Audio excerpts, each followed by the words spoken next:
Halo, selamat datang teman-teman semua. Terima kasih sudah berkunjung di channel Traves Indonesia. Video ini merupakan video ke-6 ya dari rangkaian video BBMA Series. Topik dari video ini adalah setup re-entry, teman-teman. Nah, seperti yang kita ketahui ya, untuk BBMA ini memiliki dua setup untuk entry, teman-teman. Yang pertama adalah setup MHP ya, atau market signal volume, yang sudah kita bahas di video sebelumnya. Dan setup kedua yaitu setup re-entry yang kita bahas di video ini, teman-teman. Untuk pembahasannya lebih kurang ada 3, teman-teman, di video ini. Yang pertama, ciri-ciri re-entry. Yang kedua, momentum. Yang ketiga, ciri re-entry yang tidak valid ya, teman-teman ya. Oke, kita akan langsung mulai, teman-teman. Nah, teman-teman, yang seperti yang sudah saya bahas tadi ya, di BBMA ada dua jenis entry ya. Yang pertama MHP dan yang kedua ini adalah re-entry. Re-entry ini merupakan setup favorit dari Om Ali, teman-teman, founder dari BBMA ya. Kita punya suhu. Nah, di ciri-ciri re-entry ini saya akan bacakan dulu ya, teman-teman ya. Saya bacakan dulu, nanti kita akan relate ke gambar yang di samping, teman-teman. Yang pertama, candle close tidak boleh melewati EMA 5 atau EMA 10 ya, dan akan kukuh apabila candle juga tidak melewati middle BB ya, ciri re-entry. Yang kedua, apabila terbentuk sell re-entry di pertemuan EMA 5, EMA 10 dan middle BB, minimum akan terjadi 3 candle kejatuhan atau kenaikan mengikuti time frame. Yang ketiga, pastikan dulu arah market, setelah itu baru cari setup re-entry. Yang keempat, tunggu candle kedua untuk entry karena candle pertama memvalidkan re-entry dan candle kedua untuk entry. Nah, teman-teman, jadi teman-teman bisa lihat dan di gambar sini ya, ini re-entry ini bisa ada ya setupnya apabila terbentuk diagramnya sempurna, teman-teman. Jadi dalam arti kata sudah harus ada ekstrim dulu, ada TP wajib dulu, ada MHP dulu, baru bisa ada re-entry, teman-teman. Nah, kalau re-entry ini terbentuk, teman-teman, ciri-cirinya adalah candle close tidak boleh melewati MA 5 atau MA 10 dan juga middle BB. Jadi teman-teman bisa lihat ya, yang di candle putih ini dia close tidak melewati MA 5, MA 10 dan middle BB. Middle BB yang tengah nih, teman-teman. Jadi setup re-entry ini akan jadi nggak valid ya, invalid kalau dia punya candle close lewat dari EMA 5, EMA 10 dan menembusi middle, teman-teman. Nah, itu berarti dia punya re-entry gagal, teman-teman, nggak valid ya, berarti kita abaikan. Tapi selama dia punya candle main di area EMA 5, EMA 10 dan middle BB, ini berarti re-entry-nya valid, teman-teman. Apabila terbentuk setup re-entry ya di pertemuan EMA 5, EMA 10 dan middle BB, minimum akan terjadi 3 candle kejatuhan atau kenaikan mengikuti time frame ya. Nah, jadi teman-teman bisa lihat ini, teman-teman, candlenya bermain di area EMA 5, EMA 10 ya, dan juga di dekat dari middle BB. Dia nggak menembusi middle BB ya, teman-teman ya. Nah, dan juga dia ada ini, teman-teman, MA 50 yang warna ungu ini, teman-teman.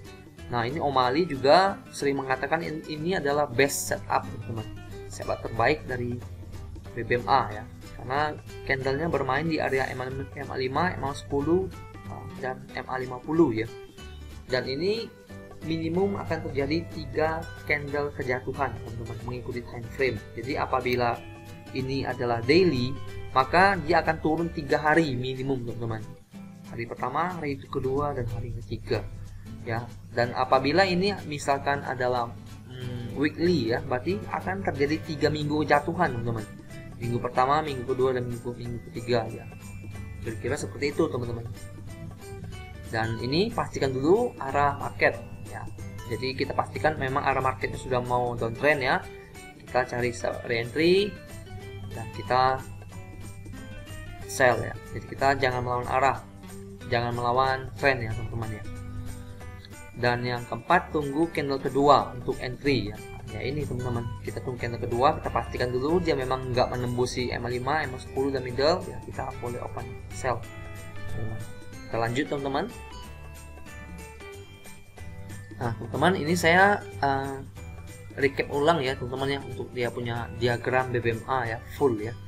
Jadi kita mulai dari yang pertama, ada ekstrim ya, EMA 5 keluar dari top BB ya, jadi ekstrim. Lalu market turun membuat TP wajib teman-teman, TP wajib di area EMA 5 EMA 10 low ya, dan middle BB paling jauh. Lalu dia akan mencoba naik lagi, membuat momentum. Kalau misalkan berhasil ya, ternyata nggak ada momentum teman-teman, nggak ada kekuatan, jadi dia bentuk setup MACD ya, market dengan volume ya. Lalu dia turun, membuat candle arah, membuat momentum, dan dia membuat re-entry teman-teman. Nah, di re-entry ini kita bisa open posisi sell teman-teman ya. Di sini kita open posisi sell, dan setelah kita open posisi, kita lihat apakah dia punya candle membentuk momentum ya.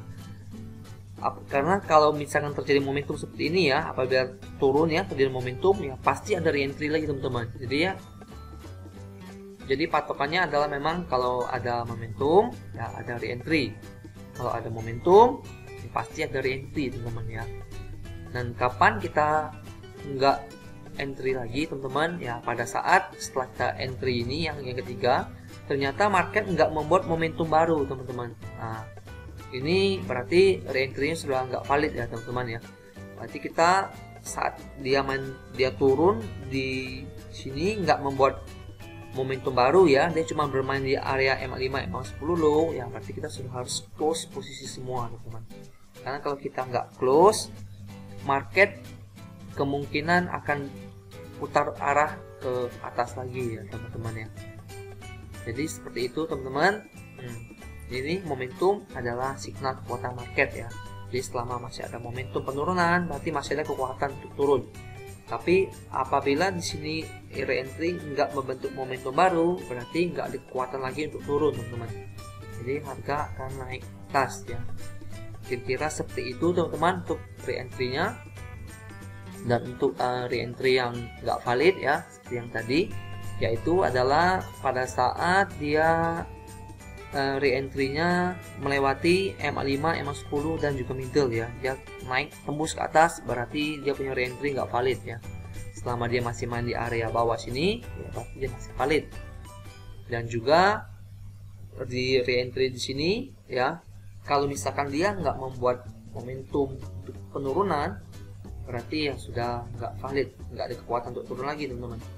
Jadi kita harus close posisi semua karena harga akan naik atas lagi.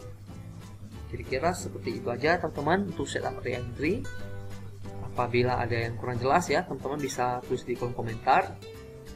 Dan untuk video kami yang selanjutnya, kami akan membahas tentang zone zero loss teman-teman, video yang jarang dibahas. Saya harap teman-teman bisa mengikuti video kami yang ke-7, dan saya harap teman-teman bisa mendapatkan sesuatu dari video ini. Terima kasih.